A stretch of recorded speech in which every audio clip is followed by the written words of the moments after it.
Okay, ladies and gentlemen, welcome. Thank you for arriving at this early morning hour, but I could promise you, or at least pledge to you, that it is worth your while, because the discussion today, perhaps it's not of an unprecedented kind, but it's certainly of a very special kind. We're missing one of our participants right now. She will hopefully be here momentarily. Susan Nyman, as I said to many of you just a moment ago, we have on the phone Elizabeth Lash Quinn, professor of history at Syracuse University, offspring of the great Christopher Lash, but she has come down with the malady of the moment, and so therefore is in her hotel room here in Vienna, but will be listening in and participating. Before we give a round of introductions, though, I'd like to hand over the mic briefly to my friend Misha Glenny. Thank you, Lenny. Let me introduce myself. My name is Misha Glenny. I am the rector here at the Institute for Human Sciences, and it is my great pleasure to welcome you all for what is undoubtedly a very special event, this workshop on Philip Rieff. It's a particular pleasure to welcome David Rieff, Philip's son, and someone who I met many, many years ago in Sarajevo, first of all, and at other points in the former Yugoslavia. I'd also like to thank Lenny and Ivan Krastev and Desi Gavrilova for conceiving and organizing this workshop. I myself, I will say straight away, will have very little contribution to make, but I am sitting and listening intently to all that you have to say. This will be a special day, and there is lunch as well. Enjoy yourselves, and also good work. Great, thanks, Misha. And if I could add just one quick additional note of thanks to Marina, back there, who has been an extraordinary partner and friend and operational comrade throughout these last months. So thank you, Marina, for everything.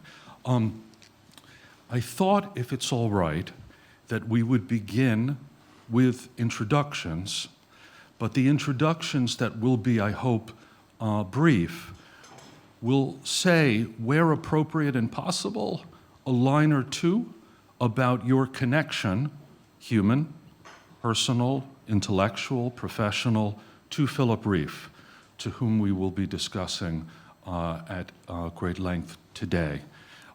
So if I can begin selfishly with myself, I am Leonard Bernardo.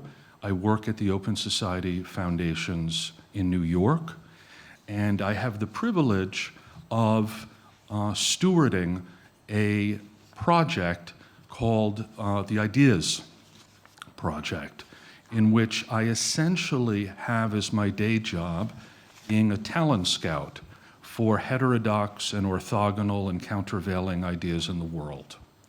And it's in that context that I felt that Philip Rieff was, for various reasons, representative of that kind of heterodoxy that I had hoped the good offices of the Institute for Human Sciences to showcase. So thank you and welcome, and I turn to my close friend Ivan. Thank you very much. My name is Ivan Krastev. I'm Bulgarian. I'm a permanent fellow in the Institute here, political scientist by training. My connection to Philip Rieff is that I have read.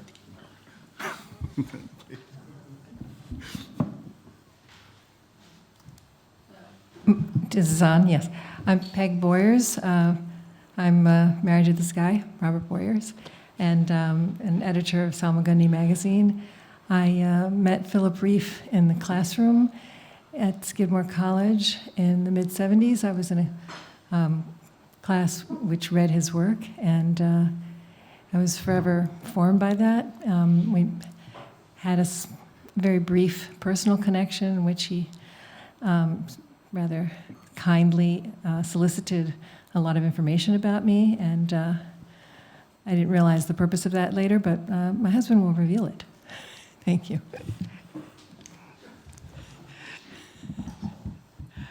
Hi, I'm Robert Boyers. I run a magazine called Salmagundi. I invited Philip to Skidmore College for a public interview that was to appear as a part of a special issue of the magazine. And from that point on, we had a variety of connections in which he came back to the college and spent weeks teaching a course with me, and so on. My name is Aaron Manson. I'm a medical doctor. I first met Professor Rieff in 1969 when I was 19 years old. I was a sophomore at the University of Pennsylvania. I enrolled in his course on social theory. As everybody here who was a student of his knows, if I say we read science as a vocation and politics as a vocation, I would be lying. All we read was some sentences, occasionally some paragraphs, and would spend the entire hour discussing a word, a sentence, or a paragraph. I was extremely taken by Professor Rieff. I went on to go to medical school, but maintained my connection with him. At first, we just corresponded by letters and over the telephone. I lived in Philadelphia, and he lived in. I lived in New York as a physician, and he lived in Philadelphia. And in 2004, he invited me to come visit. He said he was basically confined to his house. He was too sick to travel. So from 2004 to 2006, I made frequent visits to his home in Philadelphia, where we would sit for hours and have wide-ranging conversations about politics, about people, about books, about many things. I'm an obsessive reader of everything he had, and I was intrigued by a footnote in one of his books that there was an unpublished manuscript called Charisma. And I said, where is that? And he told me, well, Kenneth Piver has the papers. So we wrote Kenneth Piver. My collaborator was Dan Frank, who was executive editor at Pantheon, who sadly died last year. Together, we collected all of Professor Rieff's Charisma manuscripts, and with his guidance, we condensed it into a book. This is the book. Yeah. And I was able to tell him in 2006 that the book was forthcoming. Sadly, he passed on July 1st, 2006. The book came out afterwards. Last time I spoke with him was 5 weeks before he died. And then I attended a memorial service at the University of Pennsylvania, which David organized. And he spoke, I spoke, Professor Rieff's home attendant spoke. And basically, in my world, which is the medical world, no one ever heard of Philip Rieff. No one ever cared about Philip Rieff. And this is the first time I've met such a large number of people who are interested in Professor Rieff. Thanks, Aaron. Alan?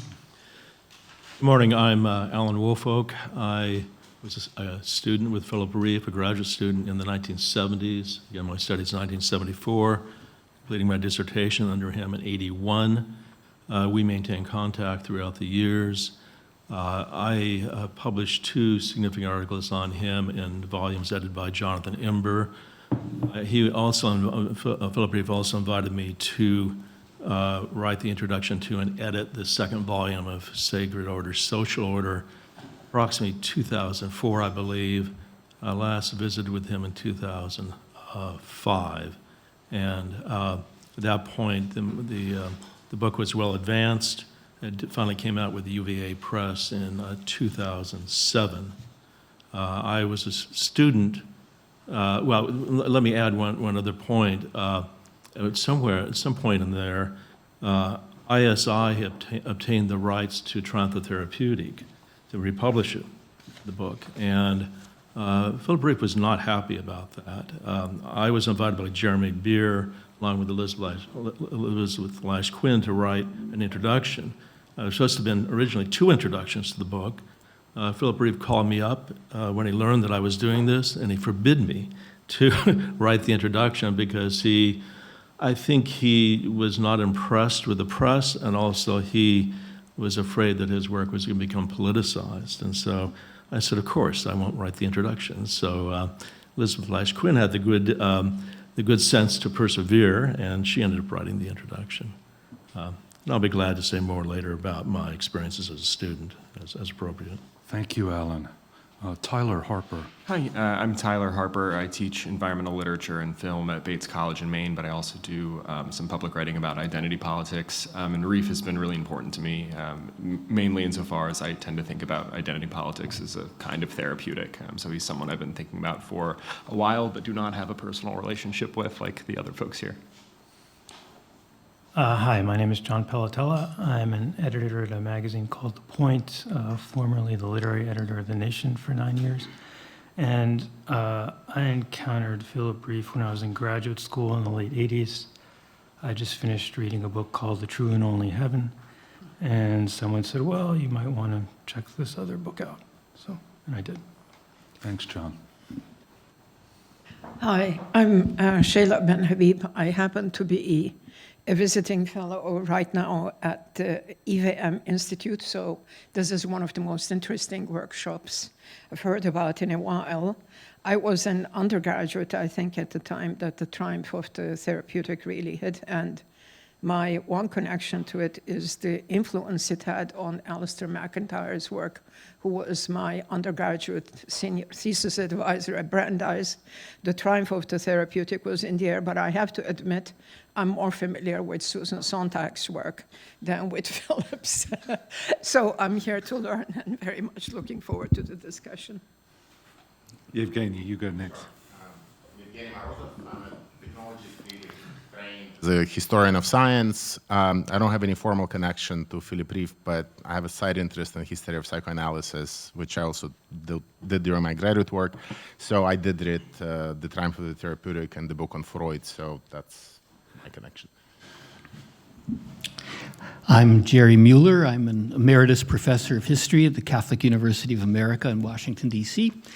When I was a graduate student at Columbia in the late 70s, I was assigned and read The Triumph of the Therapeutic, was deeply impressed by it. Some years later, in the early 1990s, having the sense that Philip Rieff's work was relatively unknown, especially to people who were, I don't know, somewhat right of center, let's say.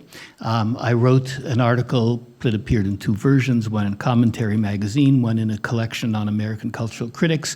It was essentially an introduction to Rieff's thought. My sort of market niche is taking sophisticated thinkers and making their work accessible to larger audiences. And we then corresponded. In the mid-90s, I published an anthology of conservative social and political thought that included substantial selections from the chapter on theory of culture in The Triumph of the Therapeutic, and we corresponded a bit more. And then in the summer of 2004, when I was in the early stages of writing a book that eventually became Professor of Apocalypse, The Many Lives of Jacob Taubes, I interviewed Rieff, who had known Taubes in the 1950s, both about Taubes when he knew him, but also about Rieff's own youth, background, and so on. Those are my connections. Good morning. My name is Rod Dreher. I am a writer, currently a columnist at the European Conservative, was for many years at the American Conservative, and I'm a fellow of the Danube Institute in Budapest. I'm a journalist and have been reading Rieff for almost 20 years now. I think he is writing as a political and a religious conservative, an Orthodox Christian. I believe that Rieff is the most prophetic intellectual of our time. I think he, as I'll talk about later today, I think he predicted the dissolution of Christianity as we're now living it, but also the rise of wokeness and what I consider to be a soft form of totalitarianism. It all goes back to Philip Rieff. So I'm not sure that he would have been pleased that he's such an inspiration to conservative thinkers, but indeed he is, like Jeremy Beer and myself. So I'm pleased to be here. Mario. Thank you, everyone. So I'm a recent arrival to the Philip Rieff world. I work for the Open Society Foundations with Lenny in the what he called the Ideas project. And so it's in that. I think I screwed up. Ideas Workshop, my fault. Well, I thought we were changing the name already. No, it was my fault. So I'm a political scientist originally, and with a specialization in religion and politics. So I guess that is an entry point that I will enjoy learning about. That's me. Thanks, Mario. I probably know less about Philip Rieff than most of the people in this room, and I don't say that sarcastically. Obviously, I'm a son, certainly not a medium, as the old line goes. It's very curious to be here. I spend my life refusing invitations to participate in any event connected to my mother. And yet here I am in a very different context, which is very agreeable. And thank you all for coming. Thank you, David. I'm wondering, Elizabeth, if you could hear us, which I think you can, if you'd like to introduce yourself. Yes, I would, and I'll try to unmute the camera for 1 second. Okay. Well, hello, everyone, and I've never met you, David. I was so looking forward to meeting you in person. But hello, and hello to everyone. Thank you. I'm so grateful for the opportunity to be participating with all of you, even if today my participation will be a bit abridged. But I grew up with Philip Rieff as a household name and household word. And my father was greatly influenced by him, of course, and so was I, as my work was influenced by my father's work and by Philip Rieff's work. And my own publications were all along the way intertwined with his ideas, which are just so beautiful and stunningly brilliant. As a way of understanding our times. So I did write the introduction to the reissue of the Triumph of the Therapeutic. I did not know. He never told me that he didn't want that to come out with them. And but they have seemingly dropped the ball because it's very hard to get a copy of the book. It is apparently out of print or something, but I hope maybe the rights can go somewhere where the book can come out, which is the main point, and be available. My book, Ars Vitae, The Art of Living, Ideas about the Art of Living from the Ancients to help understand our own times, was greatly influenced by Philip Rieff, and also my book, Race Experts, on the craziness of the mess of ideas about race in modern America, very much Rieffian inspired work. So I'm thrilled to be here. Thank you. And I'll probably be unmuted most of the time. I look forward to the event. Thanks so much, Elizabeth. And as you know, Elizabeth is a professor of history at Syracuse University in New York. And if we could quickly also kindly introduce the fellows who have generously come to spend time here. Good morning, everyone. I'm Valentina Lepri. I'm a Josef Tischner Fellow here. Really happy to be here. And I'm a professor of history of philosophy at the Institute of Philosophy and Sociology of the Polish Academy of Sciences. Thank you. Slobodan Markovic from the University of Belgrade and LSE Ideas. I'm Krzysztof Michalski Fellow here, and I'm doing research on psychoanalytic anthropology, so very much related to the topic. And of course, Philip Rieff was the first scholar who actually considered Freud also as a pessimist, and I have been dealing very much with Freudian pessimism, and he opened up an avenue followed by Ernest Becker, Norman O'Brien, and many others. So I'm very glad to be here and to be able to hear all of you. Thank you very much. Thank you. Hello, I'm not a fellow here. My name is Desi Gavrilova. I work from time to time with the Institute because I initiate and curate cultural projects. One of them just passed last weekend, the Humanities Festival. I'm one of the initiators and co-organizers together with EVM, the major partner of this project. My connection, I recently read this book, and I thought it resonates with many things that interest me in the times we're living now today. So I'm here to learn, basically. Thanks, Desi. Hello, I'm Shobhusha Basure Chaudhuri. I'm currently a fellow at the IWM under the Europe-Asia Research Platform on Migration and Forced Migration Studies. I'm here to work on the sociology of labor in platform economy in South Asia.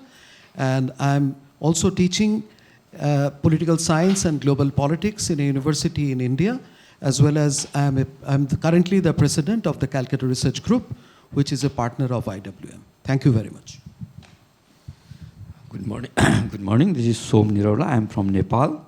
And I'm also a junior fellow at the IWM and working on the protection, treatment of refugees in Nepal.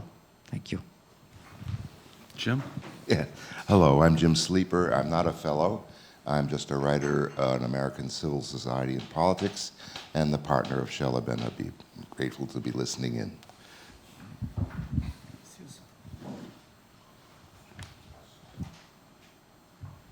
I'm very embarrassed, Susan Neiman.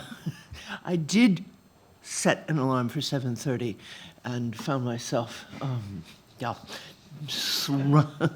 looking at 9:06 this morning. All the more embarrassed because I'm, as I told Lenny when he invited me, anything other than an expert on Philip Rieff. I work on moral political philosophy and a few other things. But I'm very glad to have had an occasion to reread some texts, which I was immensely impressed by, and so I'm here to learn from the people who know more than me. Thanks, Susan, who's also, of course, the director of the Einstein Forum in Berlin. Okay, welcome, everyone. I'm going to make some just opening comments to perhaps set the stage as to why you all are gathered here and what this might become. You should know this is being recorded because we care about posterity. And it will be in a number of different parts that will eventually be placed on the inimitable YouTube. Should there be any concerns or anxiety by any of you for its public use, please say so by the end of the day, or perhaps we will need to edit if there are some personally inflammatory things that don't coincide with what you'd like in the end. But we are taping it. Are we free, Lenny, to use anything that's said here and any writing that might come out before this is published, or what are the rules there? For me, I'm a deep liberal and pluralist with these things, and I would say yes. But if there are any naysayers, I look now to the rector of the Institute if there are any concerns about that. Not if people are personally happy to be quoted, but I would suggest that if you're speaking and you don't wish to be quoted, you go back to the standard practice of saying these remarks are off the record. Fair enough, Rod? Yeah, that sounds great. Okay, great. I got in touch with David around the time that Philip Rieff's centenary was being, or was not being, celebrated. And this was December 15th of last year. And David and I, who see each other probably quarterly, took the opportunity at one of those meetings to discuss the viability and appropriateness of having something on behalf of his father, both because it was his centenary, still is, but also because, as I think everyone recognizes, Philip Rieff has re-entered the debate in a way that so many other sociologists of old have not. When we think of some of the giant sociologists of the 20th century, people like Talcott Parsons or Robert Merton, their works are hardly being read or considered or debated, whereas it's a curious fact that in the current conjuncture, or zeitgeist, if you will, Philip Rieff has had a bit of a revival. Some may even more charitably call it a renaissance. And so it was a curiosity to me why this was so. Rod Dreher, who's sitting here, has written several times about that revival. And the question for me was, what is it about this particular moment in European and American culture, politics, and history that has allowed for the re-examination of someone like Philip Rieff, and why should he be seen as someone who, in many ways, might be considered extraordinarily prescient for understanding the moment, the cultural moment that we inhabit today. And again, this happens infrequently. You may have noticed that Judith Sklar, has had a bit of a revival herself over the last number of years. She occupies the first chapter of Yale historian and law professor Samuel Moyn's new book, even, and there was an edited book of her writings. Something about the current conjuncture that has allowed Judith Sklar's work that had long been, I would suggest, forgotten, to re-enter the fray.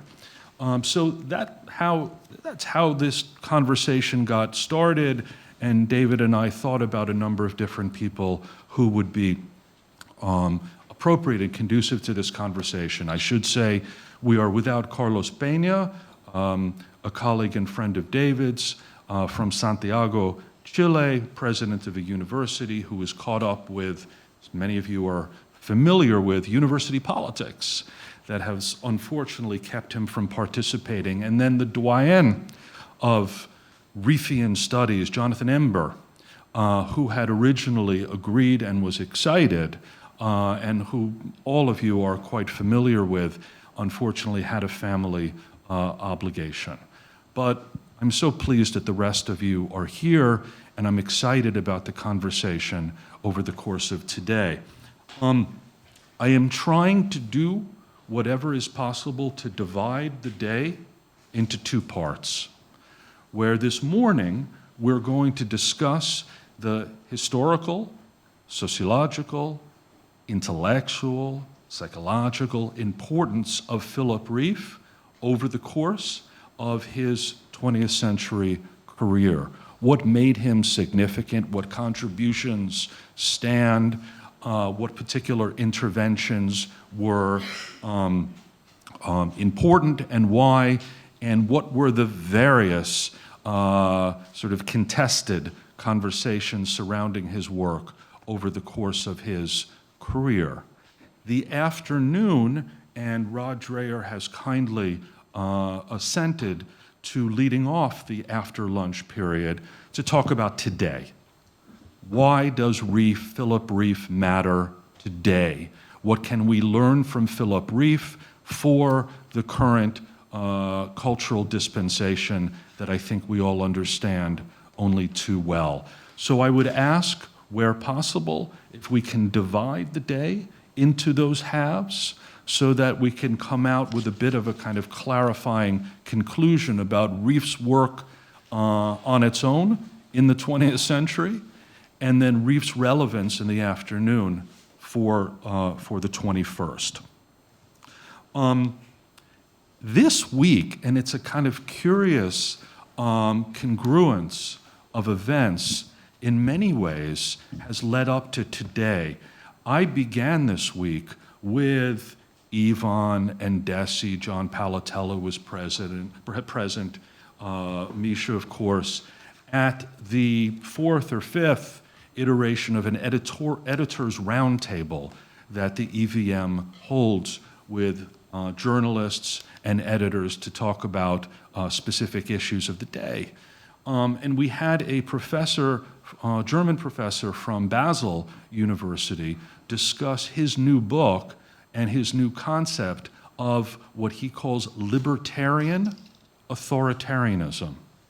And as I listened to the conversation, many of the assertions made seem to resonate quite a lot, frankly, with Rieff's own thinking about the role of a kind of atomized individual in contemporary society. And that then led to the final event of the very successful Vienna Humanities Festival, in which there was a discussion on the politics of identity, with sterling moderation, as I recall, but with three very fine participants discussing the question of identity in a way that also had shades of Rieff attached to it, this kind of identity versus universal polarity that is being discussed with greater interest today. And then this leads to our conversation today. So I see an interesting and unanticipated progression in how we think about these issues and why Rieff's work itself, I believe, holds such importance for us.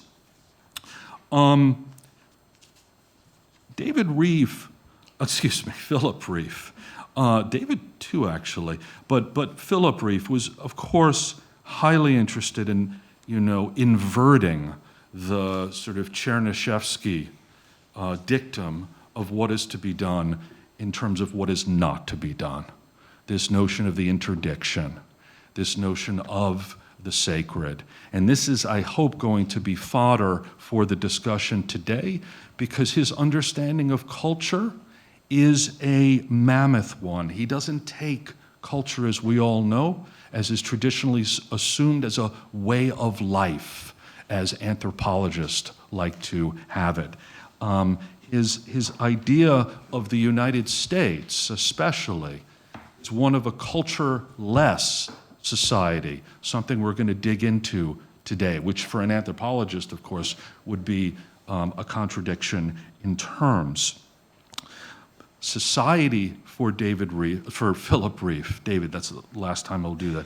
Society for Philip Rieff, as I think many of us understand, is not based on the traditional social contract, but it's based on a covenant.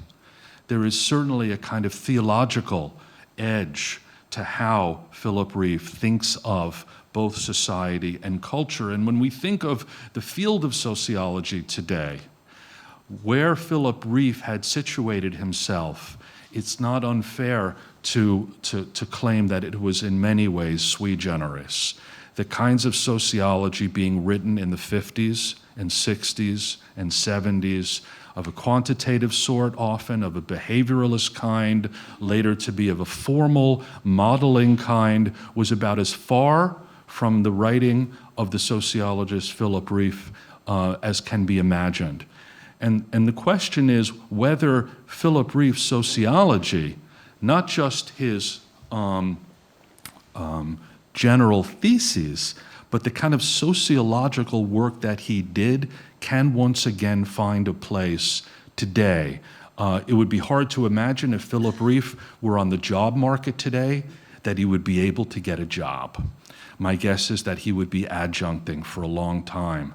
And why that might be so is a question perhaps we also want to raise. But the last thing, in terms of just a prefatory remark, of course, Philip Rieff was a deeply iconoclastic thinker and person. And the sort of 1968 dictum that it is forbidden to forbid is, of course, the antithesis of how he thought about culture, society, and ideas, where anything goes, this notion of no limits, this idea of permissiveness. I don't want to necessarily bring the tag of conservatism onto him, because there are people here who I hope will argue to the contrary, that he is not simply a dark, Darth Vader-like conservative thinker, but it is actually something much more complex and multivariant. And so I look forward to that discussion as well. Very briefly, of course, we know, as I mentioned at the top, Philip Rieff was born in Chicago, north side of Chicago, the 15th of December, 1922, to Lithuanian, Jewish, emigre parents. His father was a butcher. He went to the University of Chicago for his full education, his BA in 45, his MA on Tennyson in 46, and then his PhD in 52, where he fell in with another sociologist that's been largely forgotten, Edward Shills. And of course, he passed in 2006 on July the 1st in Philadelphia at the age of 83. Yes, sir. His master's is on Coleridge. Coleridge, sorry. Coleridge. By the way, Shields was very much related to the institute here. He was very close friend of Krzysztof Michalski. So even he wanted to donate his incredibly idiosyncratic kind of a library to the institute. But the institute back then didn't have money to pay the custom tax. So it never arrived. Wow, I didn't know that, Ivan. Yeah. That's really interesting.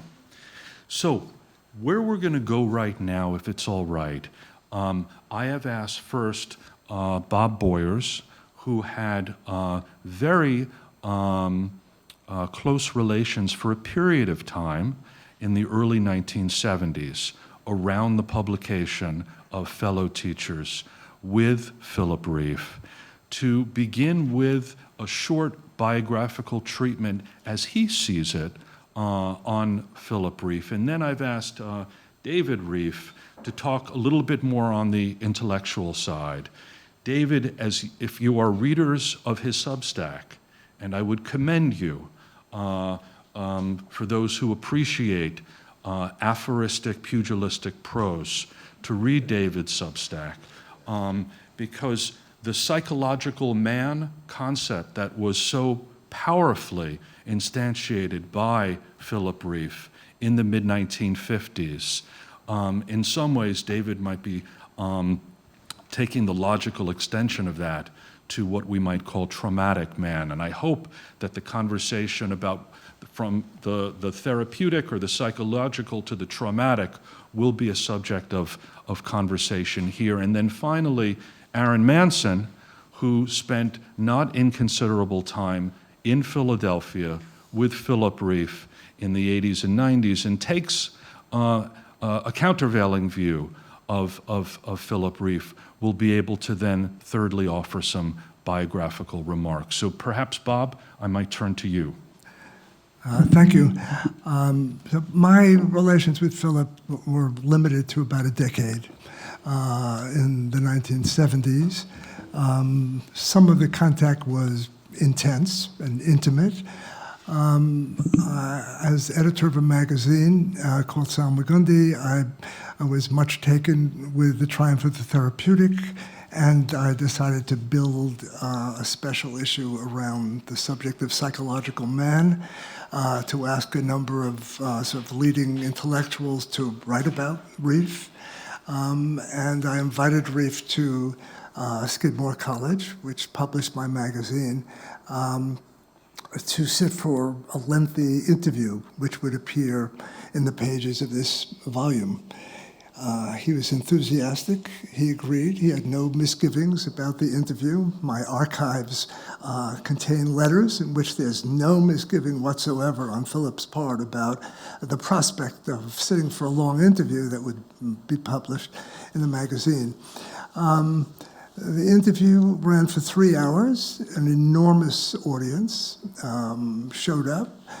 Philip was very pleased with the size of the audience, and things went rather well for about an hour and a half, after which we opened the floor to questions. And Philip had, in the course of the interview, said numbers of things that were striking, frankly, to me and to my colleague, Robert Orrell, because they seemed to have gone well beyond anything we had read either in The Mind of the Moralist or The Triumph of the Therapeutic, and they were incendiary in many ways. And the student response, particularly, there were many, I would say, standard issue 60s radicals in the student audience who came at Philip hard, and Philip responded in kind. So it was great theater. It was wonderful theater. And it went on for a long time. And much that Philip said in the transcribed tape was really harsh and sweeping in its condemnation of student culture and of the professoriate that had raised up this generation of students. When all was done, we transcribed the interview. We sent it to Philip, and Philip said, "Never can that interview appear in print." And of course, I think you know, he, in the beginning of Fellow Teachers, he says, that interviews constitute a medium fit only for messages, not for thought, but for messages, and so on. An idea which doesn't seem to me to be entirely true, but nevertheless, there it was. And so we struggled for a while. We have interesting correspondence, again, some of it rather harsh, because Philip felt a certain coercive pressure associated with the need to publish this interview in a volume which had already 7 or 8 other leading intellectuals writing about his work. But shortly thereafter, he said, "I'm writing a book based upon this whole thing. It's called Fellow Teachers." And he sent me the first 75 or 80 pages of this work, and he said, "You can have this instead." And so that was great, and we published it. And that was the beginning of a very different kind of relationship. Shortly thereafter, a colleague of mine and myself asked Philip if he would like to come back to Skidmore College for several weeks and to team teach with us a winter term January course called From Freud to Rieff Towards a Theory of Culture. Philip was very enthusiastic about that idea. He came for 2 weeks. It was a 4-week course. And it was quite extraordinary. We sent out a reading list. Philip approved the reading list. It included, of course, The Triumph of the Therapeutic, Civilization and Its Discontents, and some works by Kafka, Melville's Bartleby the Scrivener, and a short novel by John Barth called End of the Road. Philip completely approved of the reading list, and we convened 5 days a week for the entire afternoon, 4 hours. And he was extraordinary. He was teacherly, courteous, interested in the students, not at all belligerent or condescending. He was terrific, in fact. He insisted upon an aspect of what he called the only proper sort of teacherly protocol, which was close reading of the text. So that for a while, for example, we spent 6 hours on the first sentence of In the Penal Colony by Kafka. When I complained to Philip at lunch one day that it was perhaps a little bit too much, he said, "Patience. patience. And of course, we were patient. He mentioned a few things that maybe won't seem entirely predictable for someone like Philip at the time. There were several breaks in those sessions, and in the breaks, he made it his business to go up to the students and speak with them about their personal lives. He asked them questions about their home environment, their family. I mean, he was a mensch. Mensch? He was a mensch. He was a mensch in ways that seemed quite extraordinary. And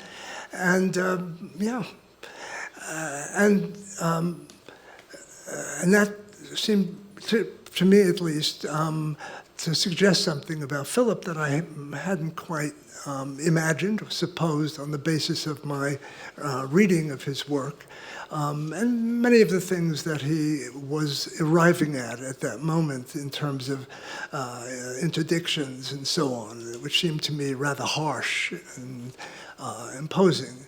He accepted entirely that he was working in an undergraduate environment, that students in the class would not have any serious grasp of sociological theory, and he pitched all of his commentary accordingly.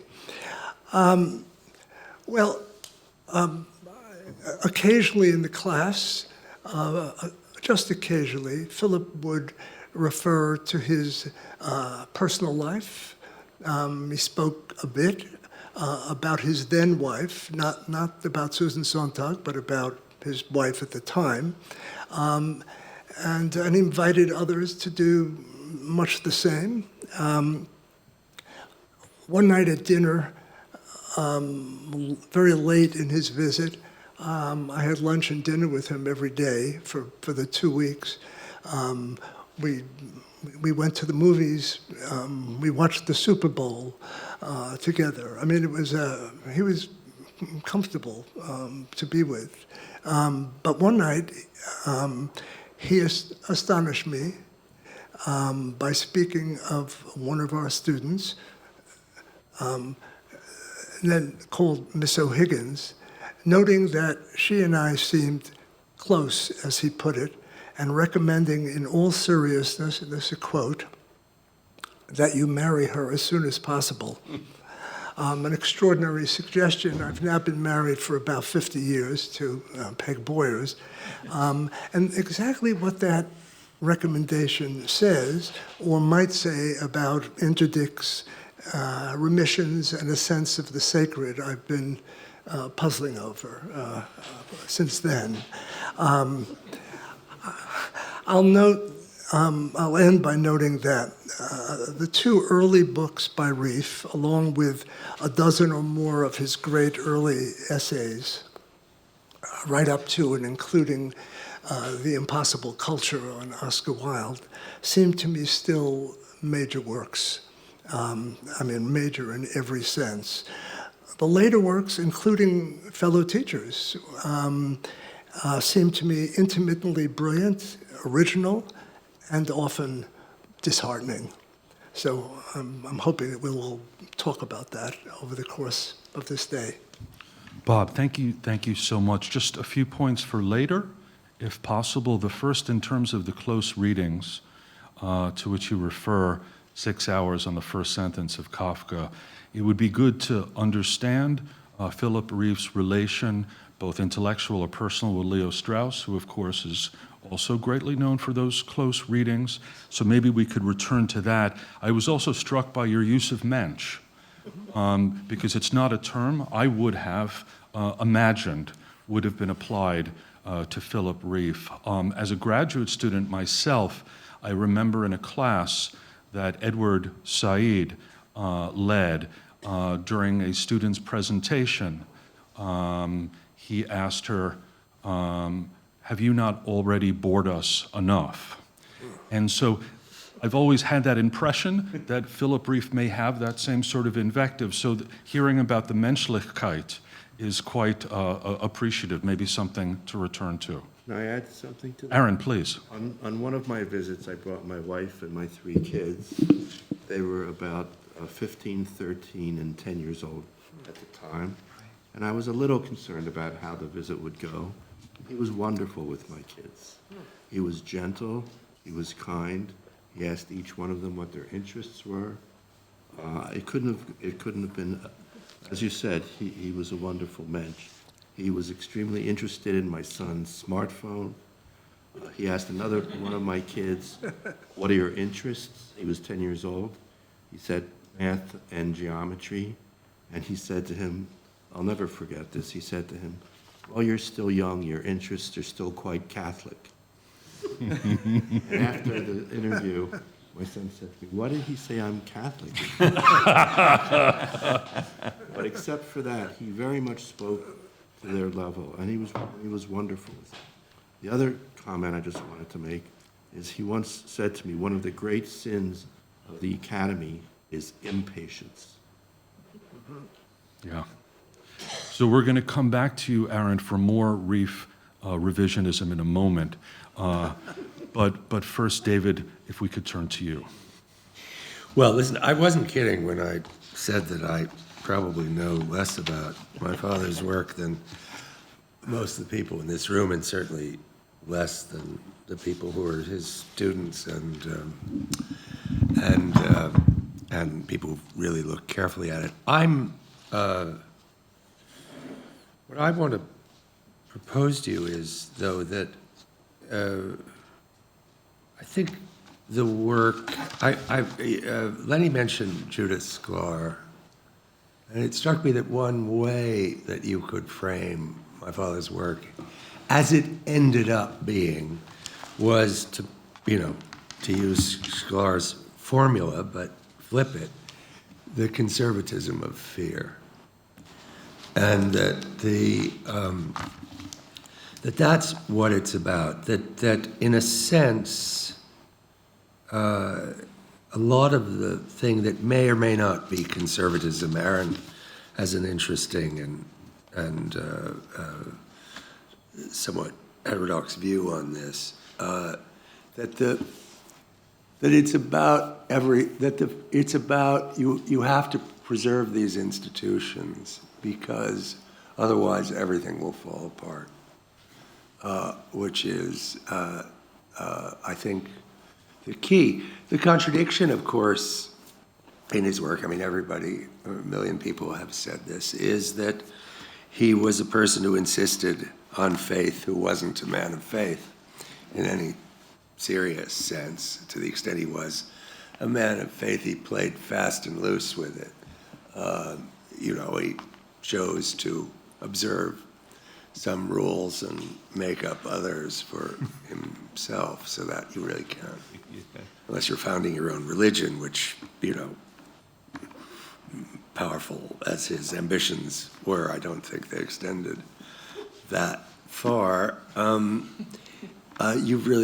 And that was, it seems to me, which is why when I read his work in the end, Dostoevsky's Grand Inquisitor seems to me sort of the key, the explanatory key, if you will, which is in effect to say, even if it's all false, it must be maintained, because otherwise, again, things will fall apart.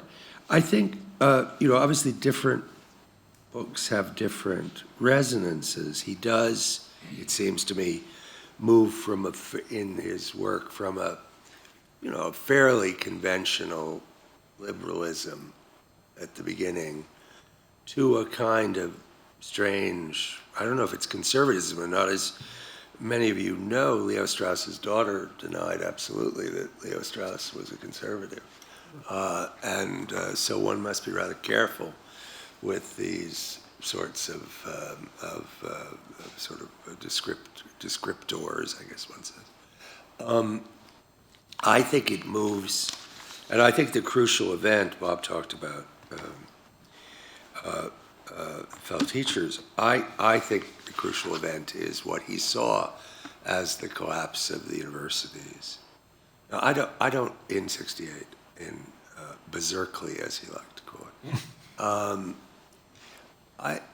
My own view, for what it's worth, is this is the only time I'll talk about psychological things. There's obviously a whole, I could do quite a lot on that subject, but I don't do that about either of my parents.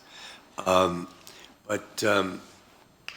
do think that the fact that he grew up very poor in the slums of in the Jewish slums of the north side of Chicago in the 20s, and is the only member of his family to have gotten out. It was not a close-knit family. Most had remained in Lithuania, and all died one way or another, save for my great-grandfather, his grandfather, who somehow survived the camps and actually ended up dying in Israel in the mid-50s, I believe. But everyone else was. These people were very poor. They were very uneducated. Later, my father, who was rather romantic, conjured up some sort of, I don't know, fancies about what they might have been, let me put it chastely. But in fact, they were very poor. My grandfather ran a butcher shop in this very poor neighborhood. When the whites left Chicago en masse in a kind of fear of black people, whatever reasons you want to give for it, and moved to the suburbs beyond the north side of Chicago. Both my grandparents and my uncle went. My uncle was the head of the meat department in a local Safeway. And he lived in a tiny little suburb, and he was a weekend cop. So, I mean, nobody got out except my father. And he got out because he found this thing he loved called the university, which I think he romanticized wildly. And when it turned out it wasn't what he had thought it to be, it both broke him and perhaps made him as well, because the second half of his career was played out under the sign of this disappointment or panic or bitterness or just judgment. It doesn't have to, because the first three words are perhaps too dismissive. And I do think that's the key. This person who, with no help from anybody until he got to the University of Chicago, when he was very much taken up by the then president of Chicago, Robert Hutchins, who actually he worked for again in California in 60, I think it was. Can't remember, Aaron, you would know. This thing that Hutchins had in Santa Barbara called the Center for the Study of Democratic Institutions.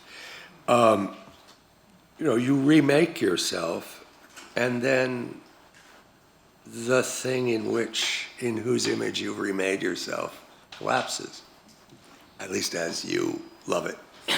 And I think that is, that's what I meant when I started with my little fancy about Shklar. That's what I think the conservatism was. The barbarians had sacked the city, as he would have, I think, thought of it. Whether that's conservatism, I don't know. I think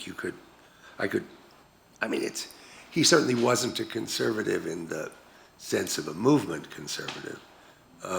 In fact, Richard John Newhouse, rather interestingly, once said of him, the thing about Rieff is he doesn't need to be heard, by which Newhouse meant that, Rod knows this story, Newhouse meant that he didn't desire any influence on policy, whatsoever. It didn't interest him. And in fact, he was very disdainful of it. As far as, you know, he would not have been, I think, interested, capable of supporting, say, a Republican Party candidate because of the Supreme Court. Let's say a sort of standard justification that even some people like the Compact Magazine folks use for supporting Trump still. They just say, yeah, I mean, they say privately, that's not the way they write it, but they say in private, you know, yeah, of course he's ghastly, but he's the only person who can win, and we need the court, et cetera, et cetera.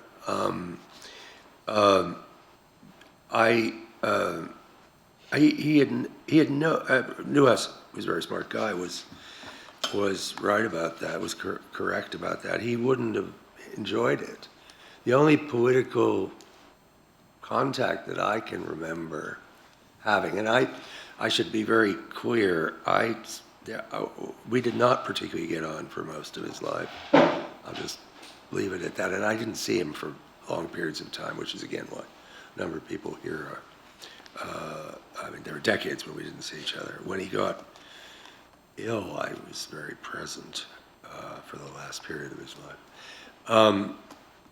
But the only political connection that he spoke of with any interest was his connection to a fellow called Ratzinger, who used to invite him. There was a conservative conference that Cardinal Ratzinger, when I believe head of the old, if I'm not mistaken, head of the Holy Office, but I'm not, or maybe it was later, invited every summer a bunch of conservative intellectuals to a retreat in the Castel in the rural seat of the papacy. I can't remember what it's called. And my father rather enjoyed that.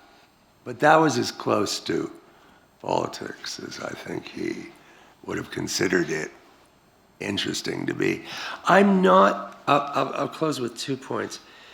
I think, you know, I think the sociology debate is a bit of a red herring, to be honest. He was a sociologist because that was the context in which he could be an academic at that particular moment in the United States. He was a philosopher and a historian of ideas. And in other cultures, in France, for example, it seems to me, in Latin America, that would have been a perfectly reasonable descriptor. But in the United States, in that time, it wasn't. It was but this was a flag of convenience, sociology. He never did any sociological work. He wasn't interested in it in the sense that Lenny was referring to. I mean, you know, quantitative work, all that sort of stuff.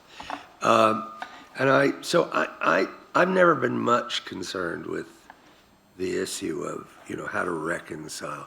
Now, Schills was a tremendous influence, intellectual influence, but I think it was Schills as a kind of consciousness, Schills as a consciousness, excuse me, rather than as a working sociologist. That was what mattered. There were other mentors. I'm sure other people here will talk. There was Hans Gerth in Wisconsin, who was of great importance. There was my father's extremely complicated and unhappy relation with Tillich, with Krishna Stendhal at the Harvard Theological Seminary of the day. Again, you know, most of his relationships were full of difficulty. The difficulties he made and the difficulties others made.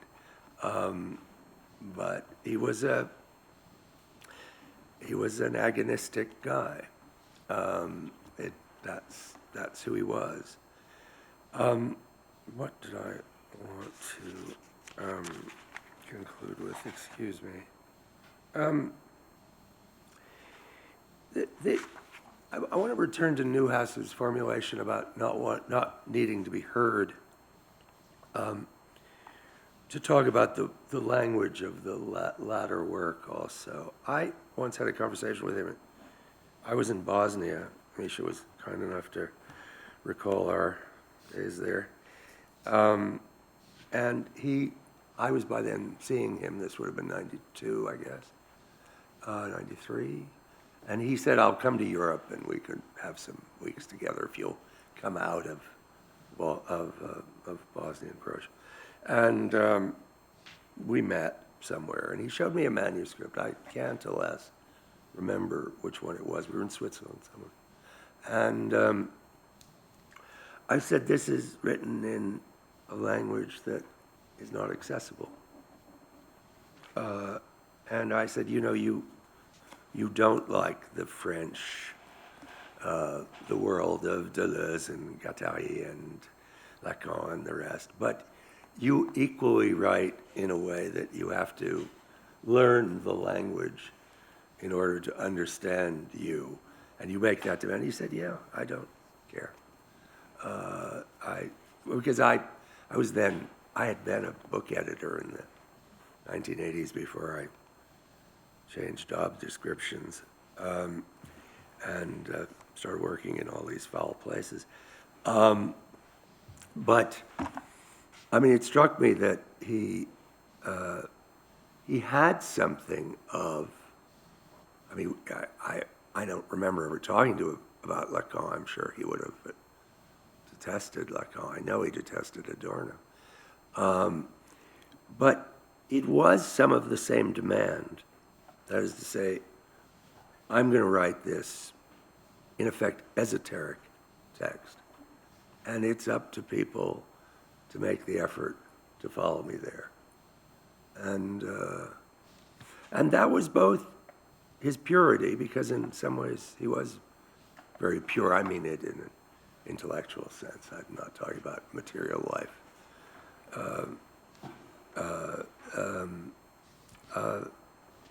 It was both that, and then it was also the great limitation, because of course on some level he wanted to be heard. Not in the political sense that, say,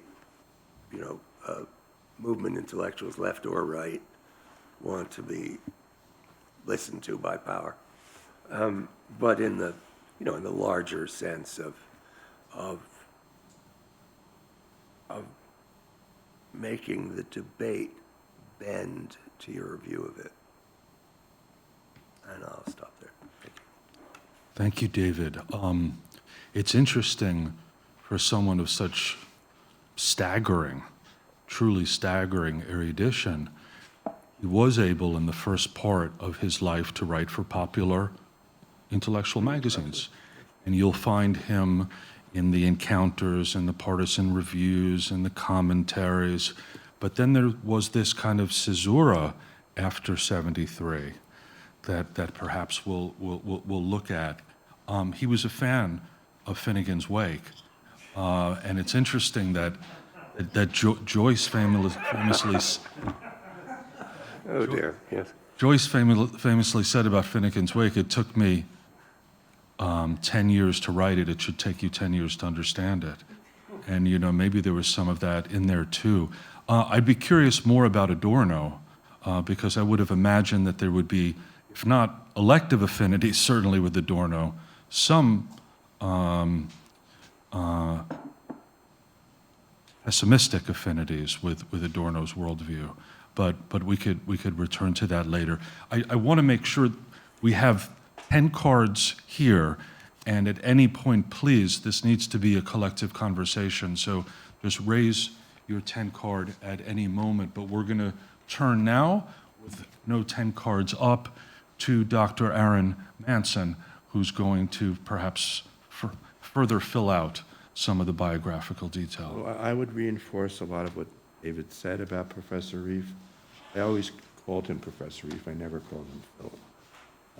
If you want, maybe Aaron, just to speak a little bit closer to the mic. So one of the things that Professor Rieff, I felt, is he hated to be labeled as a certain kind of disciple or movement member. He didn't want to be called a Freudian. He didn't want to be called a Marxist. He didn't want to be called a Weberian.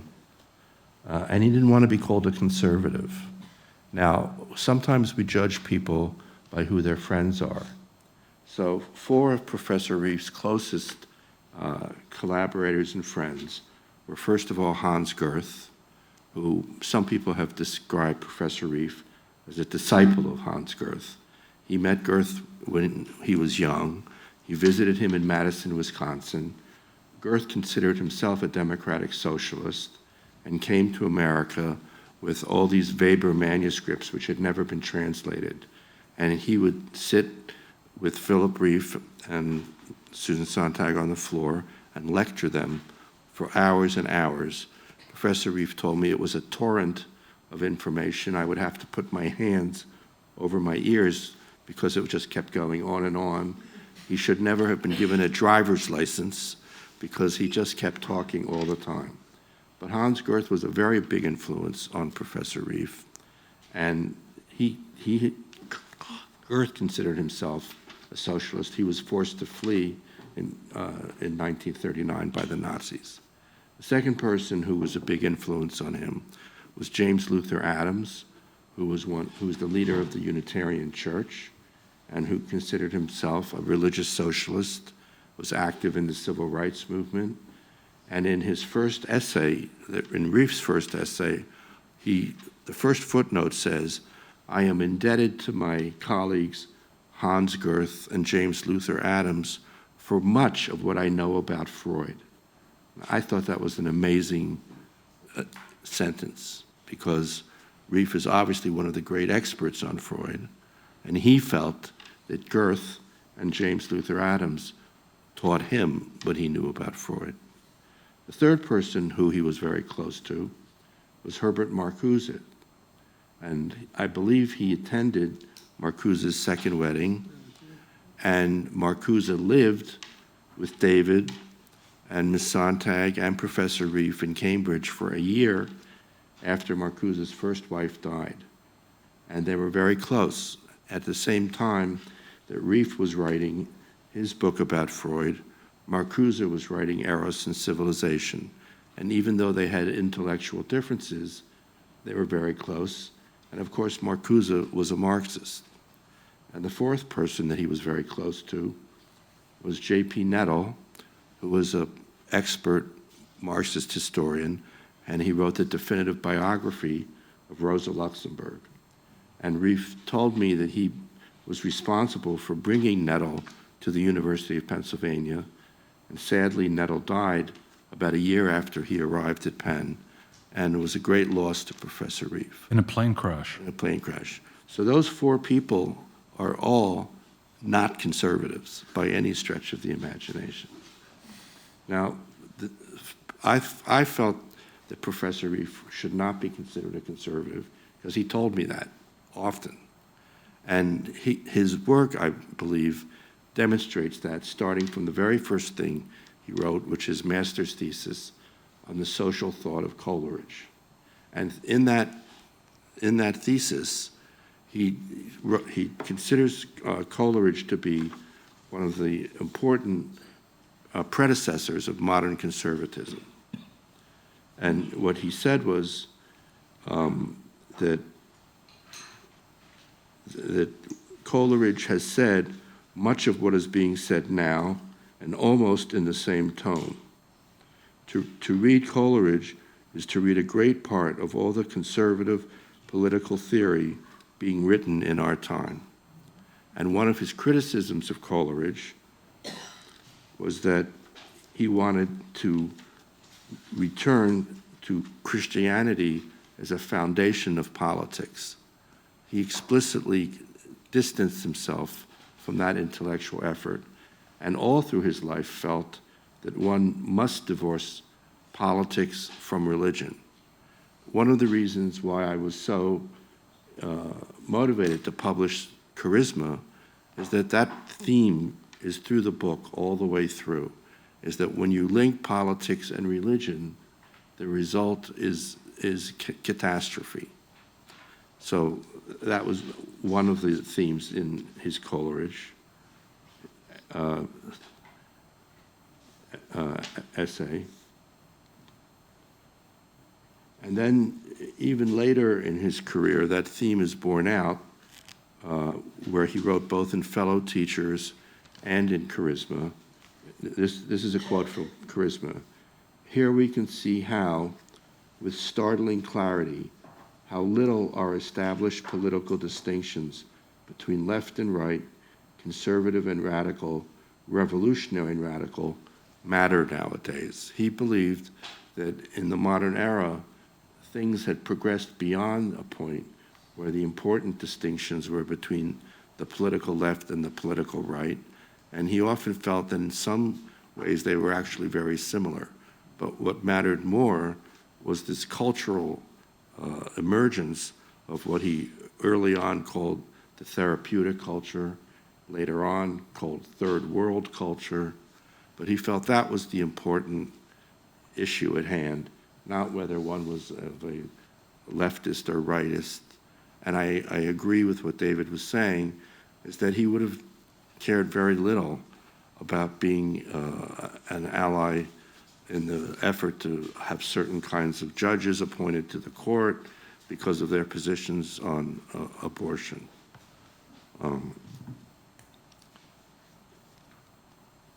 So maybe I should stop at that point. He said, to read Coleridge is to read a great part of all the conservative political theory being written in our time. And one of the things he told me was he lost interest in the Romantic poets because he thought they were whiners. They spent all their time whining about the French Revolution. And he said he was done with them. You know, it's very interesting what you said. I agree with you that certainly if we're talking about conservatism in the way it's used, or the right generally in Europe and in Latin America and in the United States, that wasn't, it simply wasn't something he was interested in. Obviously, he didn't live to see Trump's election, but he was quite contemptuous of, he did live under George W. Bush and didn't think much of him, and not because he was insufficiently conservative. But I do want to sort of, not quarrel with you, but I think that there is a strong case for saying that it was all very well for him to dismiss the Romantic poets for their interest in their obsession with the French Revolution, but in a way his obsession with 1968 was, as it were, the equivalent whale. I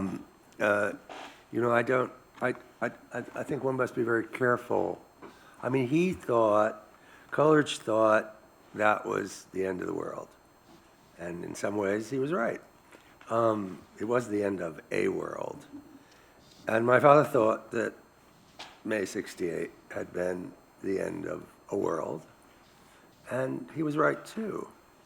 Now, how you judge whether that ending was a good thing or a bad thing isn't, or whether you welcome it or don't welcome it is another question. But I think one should be, I certainly think that that there was an article, I think, in the Chronicle, Higher Education at some point with profile of him. This would have been the 80s, 70s. Said the most conservative professor in America, ? It said, and obviously that's not, I think, a way that he would have recognized himself. But, and I'm not saying, I mean, to the extent, if you want to say Coleridge whined, then you probably have to say he whined too. Susan? Can I just respond? Yeah, go ahead, and then we'll go to Susan. I was in that generation of the 60s. In fact, his course was the course to take at Penn in 1968 and 1969. A lot of the political activists on campus wanted to take that course because he was the only one saying intelligent things about social revolution. And I also asked him, and had the same sense, that he had this extraordinary panic about student protests on campus, which fizzled out and basically caused very little. in the way of long-lasting change. And in later writings, he acknowledged, I think, and took some of that back and said that Hitler's youth did much more damage in history than the students of the 1960s. So. C'est pas grand-chose, ça. Yeah. Yeah, I would like to push Lenny's question about Adorno, because actually the more people have been talking, the more I do wonder why it was that you said he hated Adorno. And there's the friendship with Marcuse, which also raises a little question mark. So I just wonder, what was it about Adorno that he found so objectionable? This is not to defend Adorno. I have a lot of problems with Adorno too. But perhaps not his, I don't know. I suspect not his.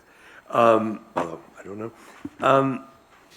This is simply a remark he made to me. He was, remember, I mean, again, I don't want to involve myself too much in psychobiography or accounts of biographically founded accounts, but I would say two things. He wasn't a person who was very good at admiring people once he got older. And I think he dismissed, in my view, for what it's worth, because I agree with you, it doesn't seem to me obvious that he wouldn't like Adorno. I think you're absolutely right. But I think there was a problem with everybody else. I mean, of course, when you're young, you have to have mentors. I mean, no one's that smart. So yes, James Luther Adams, yes, Hans Gerth, and maybe, remember when Marcuse lived in the house that my parents had in Cambridge. Sorry, just to do the math. He was in his early 30s. And so, yeah, of course you can have conversations with and Marcuse would have been 40 or something, or 45. So you can have those. But I think as he got older, he became more of somebody who really was interested in what he thought and not very open to what other people thought. And I wish it had been otherwise. I actually made the case for Adorno with him in that Swiss trip, but to no great avail. Do you remember anything he said specifically? No, I or don't, just Well, no, he wasn't, he didn't talk that way. Anyway, no, I do think, the work is strangely standalone. It has there's a quality of, it's a sort of island, a sort of despairing island in the middle of the culture. And it's not very influenced, even on the attack. And you say, Aaron, I'll just say one thing that I do think is important, that of course the thing with the brown shirts, that's ridiculous. Sorry, that's once you go to Hitler, I'll bet, you're sort of loading the deck, to put it mildly. But the point about 68 for him wasn't the changes it was sex. One should be very clear. 68 evoked in him an enormous sexual panic, for which there were biographical antecedents that I won't get into. But he was a man who had profound difficulty with the erotic. And that was successful in 68. I'm sorry, that really did change everything. Even in the way students dressed, which was something that obsessed him, the informality, the physical exposure of parts that students didn't expose so often in his youth. And he came from a very repressed and repressive, poor Jewish, sort of dumbly observant world of his parents. And so I think 68 broke him. It made him and it broke him.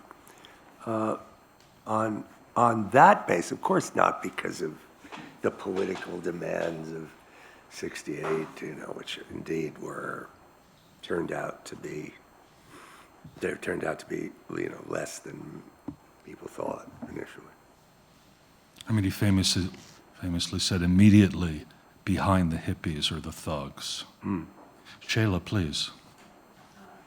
Yes, I just wanted to make an observation about a number of intellectuals of this period. And I have obviously written, not obviously, but I have written on Hannah Arendt a great deal. There is a certain critique of mass culture in this period, particularly European intellectuals who sense a certain kind of panic about the United States and also about the development of mass culture. At that point, Adorno, Arendt, Rieff are all really much more akin to one another than different, whatever their politics are. You really cannot make the right-left distinction, and Adorno himself was the one who was completely outraged by what happened in his classroom when a female student took off her bra. And, it's just like, it's just an anecdote, but and so many people considered Adorno's cultural criticism actually somewhat conservative. And the left in critical theory for many years would not touch it because of that. So I want to say that maybe the key here is to understand something about the mindset of that generation of intellectuals who begin to use the concept of mass culture, and it can be left or right. It's not a matter of political affiliation. But I do want to make one remark about Sklar, and I found your presentation, your use of her phrase, the liberalism of fear, the conservatism of fear, very enlightening. And Sklar was my senior colleague and something of a mentor for some years at Harvard. She came from a different left Kantian German tradition that one doesn't really think much of right now. There is a kind of appropriation of her that's going all over the place. But her teacher, Friedrich, who also was one of the first theorists of totalitarianism. Carl Friedrich, came from a kind of neo-Kantian political science tradition in Germany. And I think Sklar remained faithful to that. Even though she wrote The Liberalism of Fear, she also wrote the small book on American citizenship, which is one of the nicest statements of the possibility of American citizenship and social democracy, where she praises America because it gives people the pride in wage labor, which had always been denigrated in the rest of Europe, etc. So just my 2 cents worth in intellectual. Thank you, Shayla. Ivan? Thank you very much. For me, it's extremely interesting. As I said, I have read the books. I don't know the context. And this is me. But there are 2 things that make a very strong impression on me, and this is exactly about 1968, the certain generation. Kolakowski was in Berkeley in 1968, and he was appalled. He was appalled. The idea that students wanted to burn the libraries, for him, was the end of the world. And I'm saying this because, in my view, there is something very important about certain type of experience, people coming from the war generations. And I'm asking this also, listening to what Sheila Ben-Habib said, it was always very much strange to see to what extent political theory of the German exiles going to US depend on when they have left. Leo Strauss did not live under Hitler. So all his struggle was with the Weimar Republic that allowed Hitler to come to power. for him, basically, everything about the fear of Nazism was the failure of Weimar. He was blaming them and how not this to happen. Hannah Arendt has her experience there. There is something about the experience of a generation, and when David was saying, person making it out of a very poor background, going into a world of culture, starting to dress properly, and suddenly seeing the whole university starting to dress like his neighborhood. Yes, exactly. This is what, in my view, is something that I found particularly. Yeah, that's it. Yeah, that's it. Yeah. David? Well, I mean, one thing I would say about that is remember that I mean, of course, you're right about the generation of people, you know, came from Germany, and I don't know, I didn't understand the distinction with Strauss. It's my ignorance, but I mean, I think where you can make a case for my father as a conservative, or maybe not conservative in the, you know, in the political, you know, Tory or that sort of thing, or Christian Democrat, but a real conservative, a person of the right, is about sex. I mean, the story you tell about Kolakowski mirrors, of course, the famous story about Solzhenitsyn coming out of Russia and being taken to a bar. And the story goes that he said, first I saw a man dancing with a woman, then I saw a woman dancing with a woman, and then I saw the end of the world. And he was quite serious. And so, I mean, the right, in a serious sense, where I think you do have to place my father on the right, is his view about sex, and that I think is very hard to get around. I mean, you can make a case for liberalism in many ways. You can talk about all the ways in which the left-right distinction is not particularly useful. I mean, we all think that to some extent in the traditional sense of left and right. I mean, it's not very interesting. But I think there is, you know, the party of sexual free choice or utter, you know, no rules, and the party of this can't be allowed to take place, and he stood there with Kolakowski, whom of course he knew, and I think is you know, in some ways a more interesting affinity for him than some of the other people we, including of course I, have been mentioning, and Solzhenitsyn, and probably today Dugin. I mean, I think when I read Dugin, and I'm a person, these are not fashion statements. You'd say who Dugin is. Alexander Dugin, the Russian philosopher and right political theorist, I suppose a neutral way of describing him. You know, I do think my father was of that party. And to the extent that that's, you know, again, I'm on the other side. But I don't think you can get around that. And that's the case, it seems to me, for him as a genuine thinker of the right, in the sense of Mestre saying the only thing that holds society together is the executioner, in the sense of Donoso Cortés, or even,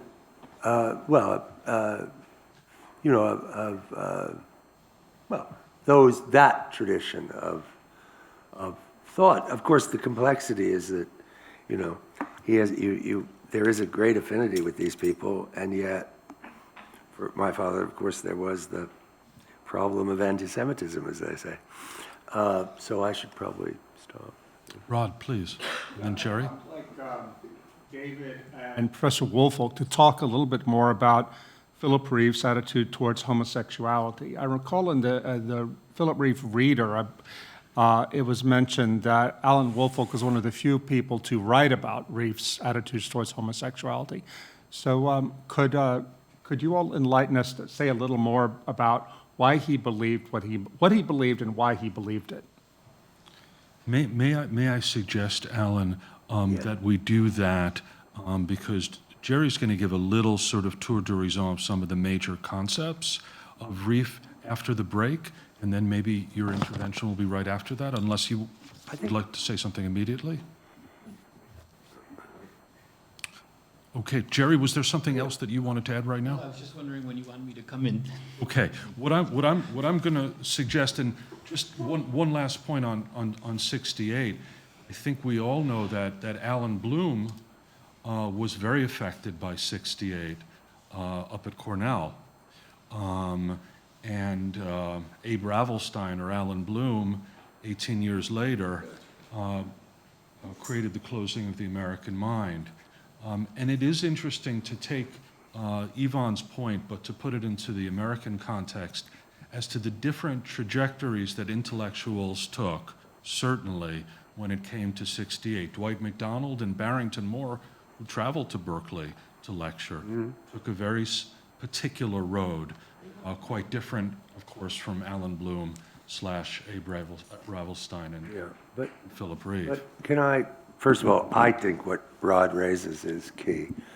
And I think one really does have to engage with that. When we do it is of no moment. But I think that's at the core of things. And Alan Bloom was gay and a hypocrite. And, there's a real problem with Bloom's argument because it's laced with that lie. It's like Proust's heterosexuality, portraits of heterosexuality. When I used to teach in City College in New York, mostly, kids with very little formation, immigrant kids and neighborhood kids, in the writing program that was run basically not for people with much background. I mean, they had fantastic intuition. I remember this young African-American girl, I made them read a chunk of Proust, and she said, I don't believe these people. They're gay. They're men. He's just decided to, dress them up. And she got it in a minute. And she was, by the way, absolutely right. It's completely unconvincing, Proust's account of heterosexuality. The reason the closing of the American mind is fake, duck, I don't know how you say that in English, is precisely because he's just dancing as fast as he can to get around the fact that, he might be moaning the fact that students didn't want to read Coleridge, but he was also on the Midway cruising. I think the comparison is not useful. Go ahead, Alan. Well, I'd like to add, I don't want to talk about homosexuality just yet, but I'd like to add one quick point I think that will complicate the picture. 68, one biographical detail, J.P. Nettle died. Professor Rieff brought J.P. Nettle to Penn to become chair of the sociology department. He had just assumed his position as chair when he died. The story I always heard as a graduate student is that they planned to take over the department and build a real department there. I think he had great ambitions as an institution builder. J.P. Nettle, by all accounts, had all the political and diplomatic skills that Philip Rieff did not. And in fact, J.P. Nettle was famous for going out and talking with students in the midst of sit-ins. Philip Rieff also brought Irving Goffman to Penn, among others. Wow. Yeah, that's a very key. But I do believe that it's, with Nettle's death, he became more and more disenchanted about the possibility of building something at Penn. When I arrived there in '74, we had a small group of students, a cadre of students, 5 who were around him, but we were never able to build upon that as much as I think he had hoped. So I do want to sort of complicate things by saying I don't think he lost complete faith in the university overnight, but I do think that the death of Nettle was one of the keys here, precisely because he planned to do more at Penn than he was able to. Could you just remind us, Alan, J.P. Nettle's primary scholarship was on Rosa Luxemburg. He Rosa wrote Luxemburg, the right. definitive biography of Rosa Luxemburg. He, as Jerry Muller pointed out the other night, he has nothing particularly sociological about him. He was a political scientist. He'd written on the Soviet Union, but he'd written this definitive biography. But he and Philip Rieff and J.P. Nettle were famous friends and colleagues, and I personally believe that Nettle complimented him in a way that I think he thought of them as a team. I can recall sitting in Philip Rieff's study, and he had a lecture of J.P. Nettle's. And it was obvious that he was Yes, he was very attached very to closely that. attached to him. He was Great. not a conservative. No, not by Sorry? Aaron said he was not a conservative. No, Peter Nettle, no. Okay, I think we're going to allow ourselves a break. There's coffee upstairs, and when we come back, Jerry is going to be kind enough to sort of walk us through some of the main categories of Rieff's work.